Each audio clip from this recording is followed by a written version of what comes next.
S, வீடு, schools, hotels, store room இங்கெல்லாம் partition wall கட்டணும்னாலும் இப்போ பில்டிங் ஓனர்ஸோட first choice Renocon Rapid Wall Panels.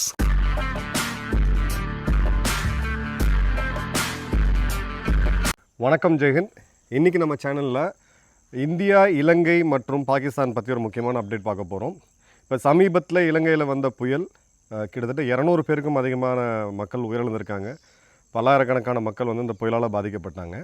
So இந்தியாவுடைய ஸ்ட்ராட்டஜிக் பொசிஷனிங், அதாவது இந்து மகா சமுத்திரத்தில் இருக்கக்கூடிய இந்த பகுதிகளில் ஃபஸ்ட் ரெஸ்பாண்டர், நல்லது கெட்டது எது நடந்தாலும் இந்தியா தான் ஃபஸ்ட் ரெஸ்பாண்ட் பண்ணும் அப்படின்றது தான் நம்மளுடைய பாலிசி.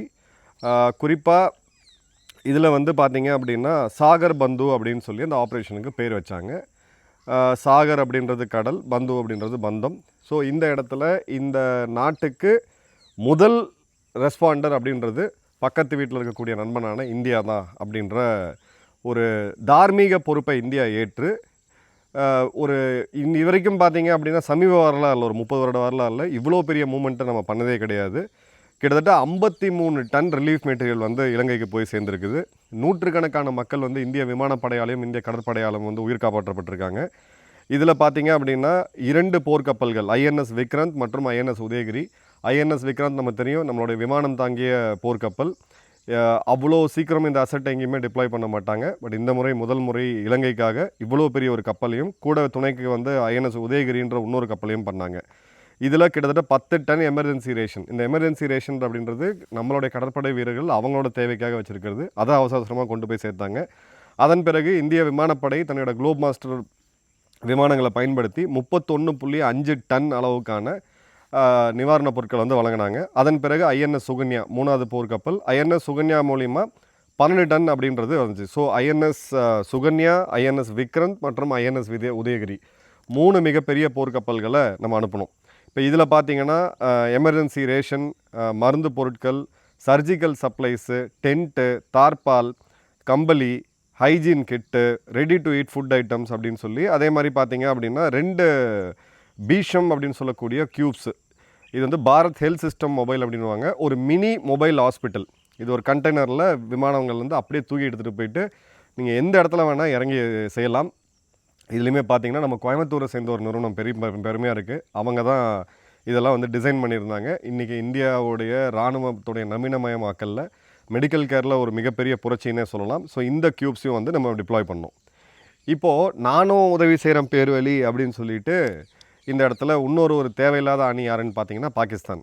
ஸோ பாகிஸ்தான் என்ன பண்ணாங்க அப்படின்னு பார்த்தீங்கன்னா, நாங்கள் வந்து உடனடியாக உதவுறோம்னு சொல்லி எக்ஸ் தளத்தில் பதிவை போட்டுட்டு இங்கேருந்து நாங்கள் மெட்டீரியல் அனுப்புகிறோன்னு சொல்லி அனுப்புனாங்க. எவ்வளோ அனுப்புகிறாங்க, அது எப்போ போய் சேரும், எதுவுமே கிடையாது.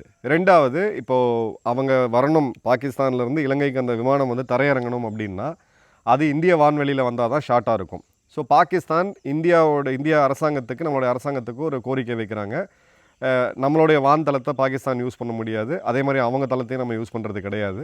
ஸோ எங்களுக்கு வந்து ஒரு முறை ஒரு எக்ஸப்ஷன் கொடுங்க அப்படின்னு சொல்லி சொல்கிறாங்க. அந்த எக்ஸப்ஷனை இந்தியா கொடுக்குது. அதுலேயும் பார்த்திங்கன்னா ஒரு கீழ்த்தரமான பாலிட்டிக்ஸு. இல்லை, எங்கள் விமானத்துக்கு வந்து கொடுக்கல, நாங்கள் நிவாரணப் பொருட்கள் எடுத்துகிட்டு போகிறோன்னு சொல்கிறோம், எங்களை வந்து உதவி செய்ய விடாமல் தடுக்கிறாங்க அப்படின்னு சொல்லி இவங்க ஒரு பாலிட்டிக்ஸ் பண்ணாங்க. வழக்கம் போல் நம்மளுடைய நரேட்டிவ் செட்டிங் அப்படின்றது இதில் வீக்காக தான் இருக்குது. இது உடனடியாக ஒரு பெரிய ஒரு மீடியா ஒரு இது கொடுத்துருக்கணும், சோஷியல் மீடியாலையும் கொடுத்துருக்கணும். பட் அதில் கொஞ்சம் டிலே ஆகிருக்கு. ஸோ அதன் பிறகு நம்ம மறுப்பறிக்கை வந்துச்சு, இல்லை நாங்கள் வந்து எப்பயுமே இதை வந்து தடுக்கலை, இலங்கைக்கு தேவையான உதவிகள் எந்த நாட்டிலேருந்து வந்தாலும் எங்களுடைய வான்தளத்தை யூஸ் பண்ணலாம் தான் நாங்கள் சொன்னோம் அப்படின்னு சொல்லி அதுக்கு வந்து சர்ச்சைக்கு வந்து முற்றுப்புள்ளி வைக்கப்பட்டுச்சு. இப்போ இந்த இடத்துல இவங்க என்ன பண்ணாங்கன்னு பார்த்தீங்கன்னா, நிவாரணப் பொருட்களை வழங்கணும்னு சொல்லி ஒரு பேப்பரில் பிரிண்ட் அவுட் எடுத்து அதில் வந்து ஒரு பக்கம் பாகிஸ்தான், இன்னொரு பக்கம் இலங்கை, இந்த ஃபோட்டோ பார்த்திங்கன்னா தெரியும், போட்டுட்டு இலங்கைக்கு வந்து எப்பயுமே உதவும், இன்று இல்லை என்றுமே பாகிஸ்தான் உதவும்னு சொல்லிட்டு, உதவுறதுக்கு இவங்ககிட்ட என்ன இருக்குது அப்படின்றது தெரில. உலகம் முழுக்கக்கூடிய எல்லா நாடுகள்கிட்டுமே பிச்சை எடுத்துருக்கக்கூடிய நாடு வந்து பாகிஸ்தான். ஸோ உடனே என்ன பண்ணாங்கன்னா, அந்த எடுத்து போட்டு ஃபோட்டோலாம் போட்டாங்க. அந்த ஃபோட்டோவை ஜூம் பண்ணி பார்த்த பிறகு தான் நம்மளுடைய ஆட்கள் என்ன பண்ணாங்கன்னா, சோஷியல் மீடியாவில் வச்சு கிழிச்சு தொங்க விட்டாங்க பாகிஸ்தானை. நவம்பர் 2024 எக்ஸ்பைரியான ப்ராடக்ட்ஸை, அதாவது 1 வருடம் காலாவதியான உணவுப் பொருட்களை இவங்க வந்து தங்க நாட்டிலேருந்து பேக் பண்ணி தூக்கிட்டு குப்பையில் போட வேண்டிய பொருளை இன்னொரு நாடு ஒரு பிரச்சனையில் இருக்குது, அதுவும் ஒரு தீவு நாடு ஒரு புயலை சந்திக்குதுன்னா அது பெரிய டிஸ்ட்ரெஸ்ஸாக இருக்கும். ஏன்னா அவங்களால வந்து தீவை விட்டு வெளியில் வர முடியாது. அப்படிப்பட்ட சூழ்நிலையில் இவங்க ஒரு ஹியூமனிடேரியன் ஜெஸ்டர்னு சொல்லிட்டு எக்ஸ்பைரி டேட்டை காலாவதியான பொருட்களை அனுப்பிச்சது அப்படின்றது பாகிஸ்தானுடைய மானவன் எதுவும் கிடையாது. பட் கொஞ்சம் மிச்சமீதி இருக்கிறதுமே பார்த்தீங்கன்னா சந்தி சிரிக்கிற அளவுக்கு போச்சு. அதன் பிறகு இவங்க என்ன எக்ஸ்ப்ளனேஷன் கொடுத்தாங்கன்னா அதுதான் இன்னொரு பிச்சக்க காமெடி. என்ன எக்ஸ்ப்ளனேஷன்னா, இல்லை உள்ளே இருக்கிற அரிசி நல்ல அரிசி தான், எங்களுக்கு அவசரத்துக்கு பேக்கிங் என்ன கிடைக்குதுன்னு தெரில, ஸோ பழைய பேக்கிங் மெட்டீரியல் கோணிப்பையை தூக்கி நாங்கள் அதுக்குள்ளே போட்டோம் அப்படின்னு சொல்லிட்டு ஒரு அரசாங்கம் இதை வந்து சொல்லக்கூடிய ஒரு இது கிடையாது. ஒரு ஏதாவது அரசாங்கம் இப்போ ஏதோ தனிநபர் பண்ணுறாரு, எங்கள் வீட்டில் ஒரு பழைய பை இருந்துச்சுங்க போட்டேங்க, உள்ளே இருக்கக்கூடிய அரிசி பூஸ் தான் அப்படின்னு சொன்னால் பரவாயில்ல. இது ஒரு அரசாங்கம் இன்னொரு அரசாங்கத்துக்கு இன்னொரு நாட்டுக்கு உதவி செய்யும்போது இந்த காமெடிலாம் பார்த்தீங்கன்னா இவங்க தான் பண்ணுவாங்க. இப்போ இந்தியாவுடைய உதவிகள் நம்ம பார்த்தோம். 3 போர்க்கப்பல்கள், 53 டன் நம்மளுடைய நிவாரணப் பொருட்கள், இந்தியாவுடைய ஆர்மியிலேருந்து மருத்துவர்கள், 80 மெம்பர் NDRF உடைய நேஷ்னல் டிசாஸ்டர் ரிலீஃப் ஃபோர்ஸுடைய அதிகாரிகள் மற்றும் வாலண்டியர்ஸ். அதிலே பார்த்தீங்கன்னா இவங்க NDRF வந்து அர்பன் சர்ச் அண்ட் ரெஸ்கியூன்னு சொல்லக்கூடிய USAR, அதாவது ரொம்ப தேர்ந்த பயிற்சி பெற்றவங்க.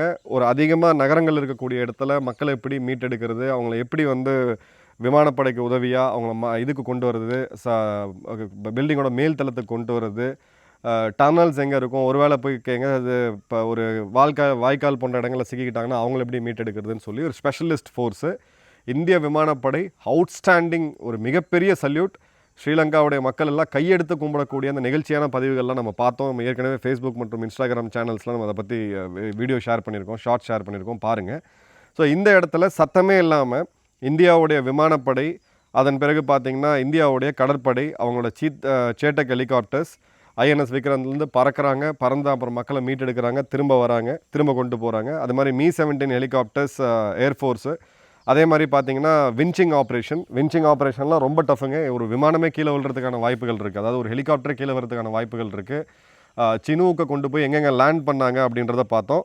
இதில் பல கர்ப்பமாக இருக்கக்கூடிய பெண்கள், குழந்தைகள், வயதானவர்கள், அவங்களால மொபிலிட்டி கம்மியாக இருக்கவங்க, இது மாதிரி போன்ற நூற்றுக்கணக்கான மக்களை வந்து நம்ம ரெஸ்கியூ பண்ணியிருக்கோம். இப்போ இந்த இடத்துல இந்தியா வந்து இலங்கையில் இருக்கக்கூடியவங்கள மக்களை மட்டும் ரெஸ்கியூ பண்ணல. ஜெர்மனி, ஸ்லோவாக்கியா, UK, தென்னாப்பிரிக்கா, போலந்து, பெலுருஸ், ஈரான், ஆஸ்திரேலியா மற்றும் இந்த கேடுகட்ட பாகிஸ்தான் மற்றும் பங்களாதேஷ், இவங்க மக்களையும் நம்ம அங்கேருந்து வெளியே எடுத்து கொடுத்துருக்கோம், காப்பாற்றி கொடுத்துருக்கோம். ஸோ இது வந்து ஒரு சாதாரண ஒரு ஆப்ரேஷன் கிடையாது. அன்ஃபார்ச்சுனேட்லி ஆஃப்டர் ஆப்ரேஷன் சாகர் பந்துன்னு சொல்லி இவ்வளோ பெரிய ஒரு உதவியை செஞ்சுட்டு அதுக்கு உண்டான PR பப்ளிக் பெர்செப்ஷன் மேனேஜ்மெண்ட்டில் நம்ம பின்தங்கி இருக்கிறோம். விமானப்படை கண்டிப்பாக அவங்களோட எக்ஸலத்தில் பதிவிடுறாங்க, அவங்களோட வாட்ஸ்அப் சேனலில் பதிவிடுறாங்க, நாம் முடிஞ்ச வரைக்கும் அதை எடுத்து ப்ராபகேட் பண்ணுறோம். பட் இவ்வளோ பெரிய உதவியை ஒரு நேஷ்னல் லெவலில் எடுத்து இதை கண்டிப்பாக பாராளுமன்றத்தில் பேசியிருக்கலாம். இவ்வளோ பெரிய உதவியை நம்ம செஞ்சுருக்கிறோம் அப்படின்னு சொல்கிறது உலகத்துக்கு தெரியணும், தப்பே கிடையாது. நம்ம ஒரு இடத்துல போய் ஒரு உதவி செய்யும்போது இன்றைக்கி வேர்ல்டே வந்து பர்செப்ஷனை வச்சு தான் போயிட்டுருக்கு. நம்ம என்ன செய்கிறோம் அப்படின்றது உலகத்துக்கு தெரிய வேண்டிய காலம் அப்படின்றது இப்போ இருக்குது. ஸோ IL-76 போன்ற மிகப்பெரிய விமானங்கள் எல்லாத்தையும் இது பண்ணிருக்காங்க. அதே மாதிரி இந்தியர்கள் அங்கே போய் சுற்றுலாவுக்கு போனவங்க, வேலைக்கு போனவங்க, பங்களாதேஷிகள், பாகிஸ்தானிகள்னு சொல்லி ஒரு 2000 பேரை வந்து ஏர்லிஃப்ட் பண்ணாங்க. இப்போ பாகிஸ்தான் எடுத்தீங்க அப்படின்னா ஒரு காலாவதியான அரிசி எடுத்து பேக் பண்ணி இங்கே அனுப்பிச்சி விட்டதை தவிர ஒரு ஹெலிகாப்டர் கிடையாது, ஒரு போர்க்கப்பல் கிடையாது, ஒரு மெடிக்கல் டீம் கூட அனுப்பலை. இப்போ பாகிஸ்தானில் ஒன்றும் இயற்கை பேரிடர் அப்படின்லாம் ஒன்றும் பெருசாக போகலை. இருந்தாலுமே ஒரு விஷயத்தை கூட அனுப்பாமல் இந்த இடத்துல பார்த்தீங்க அப்படின்னா இவங்க டோட்டலாக ஒரு இதை வந்து பண்ணியிருக்காங்க. ஆனால் இப்போ இங்கே சோஷியல் மீடியாவில் பார்த்தீங்கன்னா இந்தியாவுக்கு இணையாக நாங்கள் வந்து உதவி செய்கிறோம் அப்படின்ட்டு. இப்போ இதில் இன்னொரு நாடு நம்ம எடுக்க வேண்டியது சைனா. ஏன்னா பல ஃபேன்ஸ் இருக்கிறாங்க இலங்கையிலே வந்து இந்திய வெறுப்பு மனநிலையில் இருக்கிறவங்க பார்த்தீங்க அப்படின்னா இந்தியாவை வந்து நாங்கள் இது பண்ணுறோன்னு சொல்லிட்டு அதாவது சைனாவுக்கு வந்து பயங்கரமாக சப்போர்ட் பண்ணிகிட்டு இருப்பாங்க. இப்போ அவங்கள்ட்ட நம்ம கேட்க வேண்டிய கேள்வி, சைனா அவங்களுக்கு வந்து என்ன ரெஸ்பாண்ட் பண்ணுச்சு? ஹம்பன்தோட்டையில் அவங்களோட துறைமுகம் இருக்குது, மிகப்பெரிய ஆப்ரேஷன்ஸ் இருக்குது, இந்தியாவோட 5 மடங்கு பொருளாதாரத்தில் வளர்ச்சி பெற்ற நாடு, உலகத்தோடைய 2வது மிகப்பெரிய இராணுவத்தை கொண்ட நாடு. ஒரு கப்பல் இல்லை அவங்களுடைய ஒரு ஹெலிகாப்டர் டிப்ளாய் பண்ணி உங்கள் மக்களை வந்து காப்பாற்றினாங்களா அப்படின்ற கேள்வியை நீங்கள் உங்கள்கிட்ட கேட்டு பாருங்கள், விஷயம் என்னன்றது புரியும். பல கால சூழ்நிலைகளில் பல அரசியல் தவறுகள் பல இடங்களில் நடந்திருக்கு. அதை கடந்து நம்ம அடுத்தது வந்து மனிதநேயத்தோடு அடுத்த கட்டத்துக்கு மூவ் ஆகிறது தான் அப்படின்றது ரொம்ப ரொம்ப முக்கியம். ஸோ இந்திய இலங்கை உறவு அப்படின்றது ரொம்ப முக்கியமானது. ஸோ இந்த இடத்துல சைனாவோடைய ரோல் அப்படின்றது கிட்டத்தட்ட 0 அப்படின்னே சொல்லலாம். இப்போது நவம்பர் மாதம் அக்டோபர் மாதம் எக்ஸ்பைரி ஆன ஸ்டாக் அதையாவது பாகிஸ்தான் அனுப்புனாங்க. இப்போ சைனா பார்த்தீங்க அப்படின்னா ஒன்றும் பெரிய அளவுக்கு இல்லை, ஃபோட்டோ ஆப்ஸ் மட்டும்தான் பண்ணாங்க. இன்ஃபேக்ட் சைனாவுடைய சில போர்க்கப்பல்கள் மிக அருகில் இருந்துச்சு. ஜிபூத்திலேருந்து அவங்களால ஃப்ளை பண்ணியிருக்க முடியும், இல்லை மலேசியாவிலேருந்து இருக்கக்கூடிய போர்ட்கால் பண்ணக்கூடிய கப்பல்களை மாற்றி அமைச்சு இங்கே வந்து அனுப்பிச்சி விட்டுருக்கலாம். பட் சைனா எதுவுமே பண்ணல. சைனாவுக்கு பணம் ஒரு நாட்டை அடிமைப்படுத்துறது, கடன் கொடுத்து அந்த நாட்டை வைத்து இந்தியா போன்ற நாடுகளை வந்து அச்சுறுத்துறதை தவிர அவங்களால வந்து பெருசாக எதுவும் பண்ண முடியாது. அங்கே இருக்கக்கூடிய சீனர்களை காப்பாற்றணும் நம்மளுடைய இந்திய விமானப்படையும் கடற்படைன்றதை மறந்துடக்கூடாது. இப்போ இந்த இடத்துல பார்த்தீங்க அப்படின்னா நம்மளுடைய நெய்பர்ஹுட் ஃபர்ஸ்ட் பாலிசி, இது பங்களாதேஷ் இருந்தாலும் நம்ம பண்ணியிருப்போம். இப்போ நமக்கு வந்து இது இவங்கெல்லாம் நமக்கு எதிராக இருக்காங்க, இவங்களுக்கெல்லாம் பண்ணக்கூடாது, அப்படி கிடையாது. நமக்கு ஒரு தேசமாக, ஒரு நேஷனாக ஒரு பாலிசி இருக்குது. இப்போ அந்த நம்ம எதிர் வீட்டுக்கு பக்கத்து வீட்டுக்காரன் நம்மக்கிட்ட சண்டையை போட்டால் கூட அவன் வீடு தீப்பத்தி எறும்போது போய் உதவி செய்கிறது தான் மனிதாபிமானம். அதுதான் நம்மளுடைய நெய்பர்ஹுட் ஃபர்ஸ்ட் விஷன் மகாசாகர் அப்படின்ற அந்த பாலிசி. அந்த விஷன் மகாசாகரில் இந்து மகா சமுத்திரத்தில் எந்த நாட்டில், குறிப்பாக இந்த தீவு நாடுகள், சிறு சிறு நாடுகளில் என்ன நடந்தாலும் முதல்ல போய் அவங்களுக்கு உதவி செய்யக்கூடிய ஒரு மிகப்பெரிய சக்தியாக வந்து இன்றைக்கி இந்தியா இருக்குது. அவங்களுடைய prime minister president, Sri Lankan president AKD அவருமே பார்த்தீங்க அப்படின்னா இது பண்ணிருக்காரு. அவங்களுடைய கிரிக்கெட்டர்ஸ், ஏன்னா இந்தியா இலங்கைன்றது கிரிக்கெட்டர்ஸ் தொடர்பு ஜாஸ்தி. ஸோ ஜெயசூர்யா போன்ற முன்னாள் ஓய்வு பெற்ற கிரிக்கெட் வீரர்கள் கூட இதை பற்றி நிறையா வந்து நிகழ்ந்து போய் பேசியிருந்தாங்க.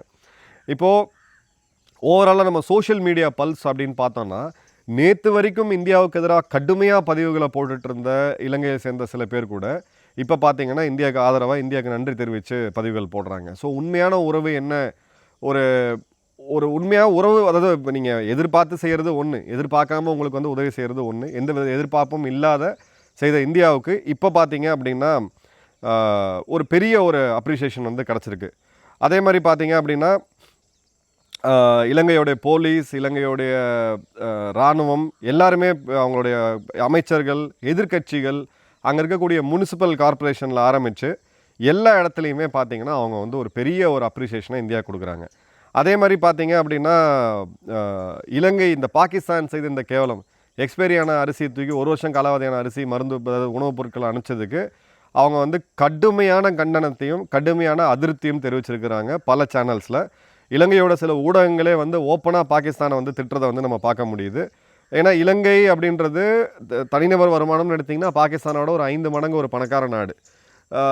கொஞ்சம் நல்லா வந்து ஒர்க் பண்ணக்கூடிய மக்கள், அங்கே என்ன தான் நம்ம சொன்னாலும் வந்து அவங்க ஒர்க் பண்ணக்கூடிய மக்கள், அடுத்த கட்டத்தை நோக்கி போகணும்னு பார்க்குறவங்க. அவங்களுக்கு வந்து இந்த மாதிரியான இதுன்றது ஒரு மாக்கரி ஆஃப் டிப்ளமேசி, ஒரு க்ரூயல் ஜோக் அப்படின்றத அங்கே இருக்கக்கூடியவங்க வந்து கிளியர் கட்டாக பதிவு செய்கிறாங்க. ஸோ இந்தியாவுக்கு வந்து ஒரு வேவ் ஆஃப் கிராட்டிடியூட், பாகிஸ்தானுக்கு வந்து தெளிவாக ஒரு பேக்லாஷ் இருக்கிறத நம்ம பார்க்குறோம். ஸோ தானும் உதவி செய்கிறேன் அப்படின்னு சொல்லி, அதாவது முதல்ல அதுக்கான தகுதி இருக்கணும், ரெண்டாவது அதற்கான ஒரு உண்மையான இன்டென்ஷன் இருக்கணும். இந்தியாவுக்கு எதிராக நான் செய்கிறேன் பேர் வழி அப்படின்னு சொல்லிட்டு நானும் போய் உதவி செய்கிறேன்னு சொல்லி காலாவதியான பொருட்களை இவங்க கொண்டு போய் வச்சது அப்படின்றது இலங்கையில் ஒரு பெரிய இதை கொடுத்துருக்கு. நம்ம தரப்பில் ஹேட்ஸ் ஆஃப் நம்மளுடைய வீரர்களுக்கு மிகப்பெரிய சல்யூட், என்டிஆர்எஃப், இந்தியாவுடைய இராணுவம், விமானப்படை மற்றும் கடற்படைக்கு. பட் எந்த இடத்துல நம்ம மீண்டும் இந்த இடத்துல பெரிய லெவலில் நம்ம கோட்டை விட்டுருக்கோம் அப்படின்னு நான் திரும்ப சொல்லுவேன், நம்மளுடைய கம்யூனிகேஷன்.